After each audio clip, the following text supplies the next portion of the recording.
Post July যে সময় আমরা কাটাচ্ছি, এই সময়টা বাংলাদেশের জন্য অত্যন্ত ক্রিটিক্যাল ইন দ্য সেন্স সেটা আমাদের এক্সিস্টেন্যাল একটা সমস্যা দেখা দিয়েছে। বাংলাদেশ স্বাধীন সার্বভৌম রাষ্ট্র হিসেবে টিকে থাকতে পারবে কিনা সেটা আমাদের কার্যাবলীর এখানে সম্মিলিত কার্যাবলীর উপরে নির্ভর করবে। এখানে আমাদের সিকিউরিটি থ্রেটস এর কথা বলা হয়েছে। Bangladesh is a very soft state in the sense at the same time it is also a overdeveloped state. তার মানে আপনার রাষ্ট্রের যে সমস্ত কোয়ার্সিভ অ্যাপারেটাস আছে তারা অনেক বেশি শক্তিশালী জনগণের সম্মিলিত ইচ্ছা বা আকাঙ্ক্ষার চাইতে। তো এটাকে মাথায় রেখে আমি যেটা দেখতে পাচ্ছি, বাংলাদেশের সিকিউরিটি থ্রেট আপনার মাল্টিফেরিয়াস, বহু রকমের, আভ্যন্তরিক এবং মানে এক্সটার্নাল বোথ। মোবাশ্বের যেটা বলেছে সেটা দিয়ে আমি শুরু করব যে কোনো রাষ্ট্র যদি আপনার নিজেদের ভিতরে একটা পলিটিক্যাল কমিউনিটি গড়ে তুলতে না পারে, যে পলিটিক্যাল কমিউনিটি ভিতরে হয়তো মতভিন্নতা থাকবে কিন্তু কোর ইস্যুর উপরে তারা সবাই একমত, এই জিনিসটা গড়ে তোলা আমাদের জন্য গড়ে ওঠে নাই বলে আমাদের সিকিউরিটি থ্রেট দেখা দিয়েছে। ইন্টারনাল আমাদের পলিটিক্স, যেটা জেনারেল সাহেব বলেছেন যে পলিটিক্স ঠিক না করলে আমাদের সিকিউরিটি থ্রেট থেকে শুরু করে বহু মাল্টিফেরিয়াস সিকিউরিটি থ্রেট আমাদের যাবে না। And I'm very glad he mentioned this because আমরা যারা পলিটিক্যাল সায়েন্সের ছাত্রী আমরা কিন্তু সবসময় বলি যে there is no other science but political science. তো পলিটিক্স যদি আপনি ঠিক করেন তাহলে আপনার এই যে আমাদের ইন্টারনাল এবং এক্সটার্নাল যে সমস্ত থ্রেট সেগুলি আপনার অনেকটা দূরীভূত হবে। ইন্টারনাল থ্রেটের মধ্যে আমাদের জেনারেল সাহেব কম্প্রিহেন্সিভ বলেছে আমাদের বহু রকমের থ্রেট আছে। প্রতিষ্ঠান নাই কোনো রকম, প্রতিষ্ঠানগুলি ধ্বংসপ্রাপ্ত। আমাদের সিভিল মিলিটারি রিলেশন এখন একটা হাস্যাস্পদে পর্যায়ে পৌঁছেছে। আপনি বলেছেন পুরোপুরি ধ্বংস হয়ে যায় নাই, হুইচ ইজ কারেক্ট, পুরোপুরি হয় নাই, কিন্তু civil military relation has been fractured. এবং যে কোনো গণতন্ত্রের হার্টে lies the civil military relationship. A civilian government must control the military. Military is subordinate to the civilian government. Bangladesh হওয়ার পর থেকে সেটা কিন্তু হয়নি।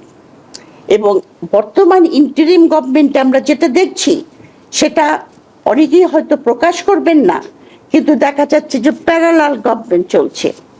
ইন্টারিম গভর্নমেন্টটা প্রফেসর মোহাম্মদ ইউনূস, আর একটা হলো আপনার ওই যে ছেলেটা বললো কচু ক্ষেতের আপনার একটা প্যারালাল গভর্নমেন্ট চলছে। সুতরাং এটাকে কি করে ঠিক করা যায়? এটাকে ঠিক করতে হলে সর্বপ্রথম আপনার একটা তৃণমূলের দ্বারা নির্বাচিত একটা সরকার দরকার। সেই জন্য আমাদের একটা সুষ্ঠু সুন্দর নির্বাচনের দরকার, যেটা আমরা আশা করছি 12ই ফেব্রুয়ারি অনুষ্ঠিত হবে।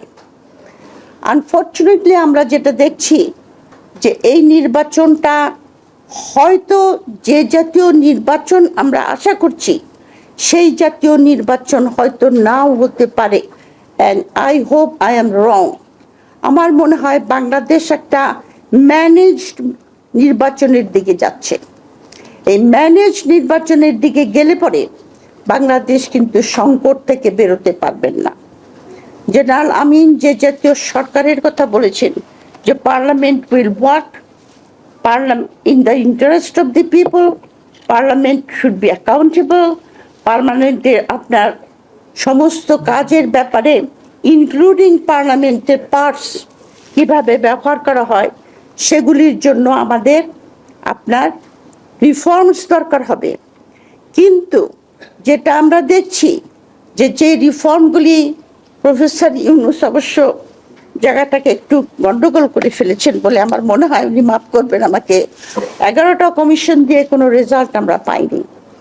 উনি যদি একটা নিজে থেকে একটা জানি না, এটা এখন তো টু লেট, বাট সবচেয়ে বেশি যে জুলাই সনদটা তৈরি হয়েছে, সনদটা আপনার একই দিনে নির্বাচনের মধ্যে দিয়ে জুলাই সনদকে উনি, যেটা আমরা দেখতে পাচ্ছি যে জুলাই সনদকে মূল্যহীন করে দেওয়ার একটা ঘটনা ঘটতে পারে।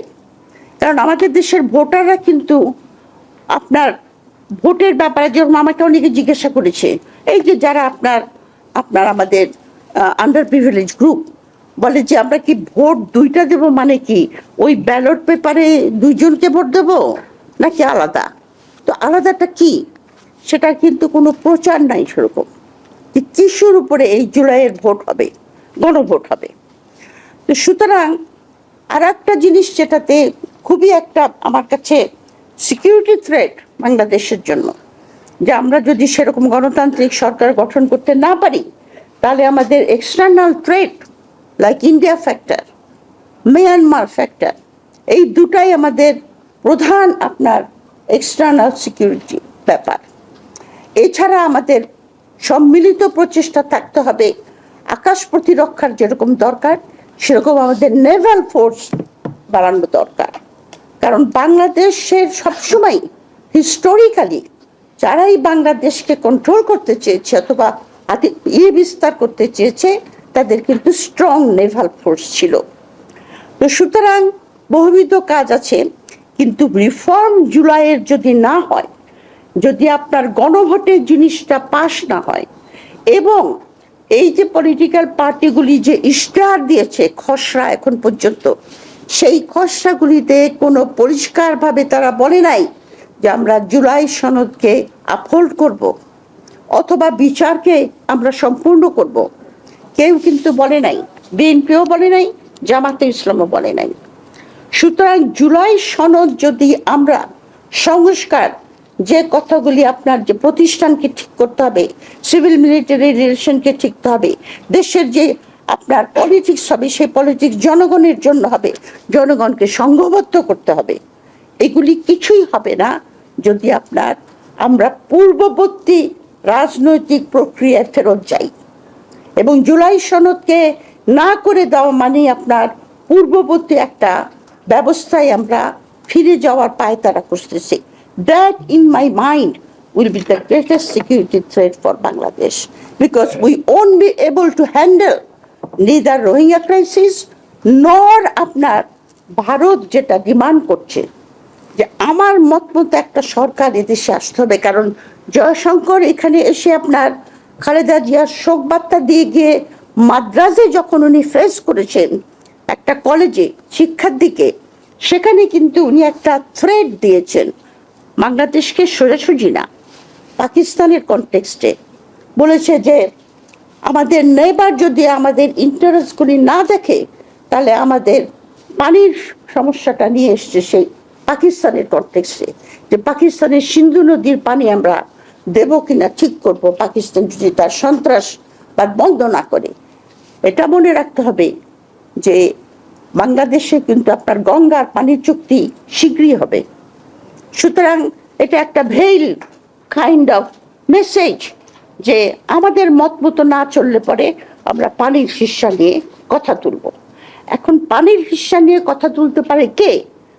ইন্ডিয়ার সঙ্গে একটা ট্রুলি রিপ্রেজেন্টেটিভ গভর্নমেন্ট, জনগণের সংঘবদ্ধ শক্তির দ্বারা যে সরকার প্রতিষ্ঠিত হবে এবং পরিচালিত হবে, এবং সেই সরকারের সামনে যে সমস্ত, এবং ওই একটা সরকার আপনার তৈরি হলে পরে যে সরকারটাকে কন্টিনিউয়াসলি ইকোনমিক অ্যাকাউন্টেবিলিটি, ইকোনমিক না শুধু পলিটিক্যাল, ইন এভরি রেসপেক্টে অ্যাকাউন্টেবল রাখতে পারবেন, সেই সরকারটাই আপনার বহুবিধ সিকিউরিটি থ্রেট যেটা বাংলাদেশে আছে, যেরকম ইন্টারনাল সিকিউরিটি থ্রেট আমরা শুনলাম, ফুড সিকিউরিটি আছে, তারপরে আপনার মানে জলবায়ু আছে, সবচেয়ে বড় আমাদের সিকিউরিটির ব্যাপারে যেটা হ্যান্ডেল করতে হবে সেটা হলো আমাদের ইকোনমি। আমাদের লক্ষ লক্ষ ছেলে চাকরি নাই, আমাদের এডুকেশন সিস্টেম ভেঙে পড়েছে, আমাদের শিক্ষা ব্যবস্থার মধ্যে আমরা সেই জাতীয় জনগণ আর তরুণ দল গড়ে তুলতে পারিনি যারা বাইরের দুনিয়ার সঙ্গে আপনার কাজ করতে পারবে। কর্মক্ষমতায় কম্পিটিশনে আমরা অনেক পিছিয়ে আছি ইন্ডিয়ার থেকে। আমাদের যারা বাইরে কাজ করতে যায় তারা সাধারণত অনেক লো স্যালারি পায়, কারণ তারা সেরকম স্কিল না কম্পেয়ার টু ইন্ডিয়া। সুতরাং অনেক রকমের জিনিস আছে যেগুলি ঠিক করতে হবে। সবচেয়ে বড় কথা হলো যে শেখ হাসিনা তার সময়ে যে সমস্ত চুক্তিগুলি করে গেছে সেই চুক্তিগুলি রিভিউ করবে কিনা সেটা এই পলিটিক্যাল পার্টিগুলির কাছ থেকে আমরা কোনো পাই নাই। রিভিউ করে আপনার পার্লামেন্ট থেকে বলবে কিনা যে কোন চুক্তিগুলি আমাদের স্বার্থের পক্ষে, কোন চুক্তিগুলি আমাদের স্বার্থের বিপক্ষে। এটা না করলে পরে আপনি যে ধরনের আপনার টাইট একটা হোল্ড যেটা ইয়ের উপরে এসেছে সেটা আপনার যেতে পারবে না। আমি এই বলে শেষ করব যে আমরা বলে না যে we are living in a dangerous time. Dangerous time in the sense যে আমাদের দেশের ইন্টারনাল অবস্থা খুব ফ্রেজাইল, খুবই ফ্রেজাইল ইন্টারনাল অবস্থা।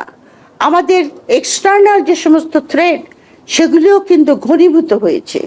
মিয়ানমারের বর্ডার, যেটা আমাদের বর্ডার সিকিউরিটি দেওয়ার কথা আমাদের মিলিটারির, আপনার আরাকানের সঙ্গে যে আমাদের বর্ডার, সেখানে আমরা জানি এগুলি কাগজে আসে না, রেগুলার ভিত্তিতে আরাকানের লোকরা ঢোকে বাংলাদেশে, ঢোকে ওইখানে আপনার ৩০-৩০০টার মতো ফার্মাসিউটিক্যাল দোকান খুলেছে, বাঙালিরাই খুলেছে বিজনেসের জন্য। কারণ আরাকানের আর্মিকে আপনার ঝান্টা গভর্নমেন্ট আপনার অনেক সাপ্লাই বন্ধ করে দিয়েছে, ইনক্লুডিং ফুড, মেডিসিন এটসেট্রা। তারা আসছে যাচ্ছে, it is an open border like thing. আপনার চিটাগং হিল ট্র্যাক্সে বান্দরবনে যে কুকি চিনরা যে জাতীয় অ্যাক্টিভিটিস করছে সেটার দিকে আমাদের নজর দিতে হবে। নজর আমরা দিতে পারছি না, সেখানে একটা সমস্যা। আমাদের পানি বন্টনের সমস্যা। আমরা ভারতের যে আপনার ইচ্ছা যে এখানে আমাদের মতো একটা সরকার আসুক, সেটা না করে আমরা এমন একটা সরকার চাইব যে কোনো বহিঃশক্তির দ্বারা পরিচালিত নয়, সেটা শুধু জনগণের দ্বারা পরিচালিত হবে।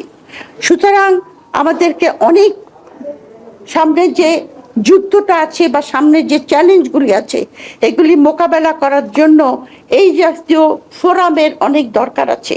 যে সমস্ত ফোরামে বিভিন্ন আপনার সিকিউরিটির ব্যাপার থেকে শুরু করে ইন্টারনাল এক্সটার্নাল এসব ব্যাপারে ওপেন ডিসকাশন হবে। বিভিন্ন স্পেশালিস্টরা তারা সেগুলি অ্যানালিসিস করবে, সাজেশন দেবে সরকারকে যে কি করা উচিত। জ্ঞান এবং বুদ্ধিবৃত্তির চর্চা ছাড়া কোনো জাতি স্বাধীনভাবে বাঁচতে পারে না।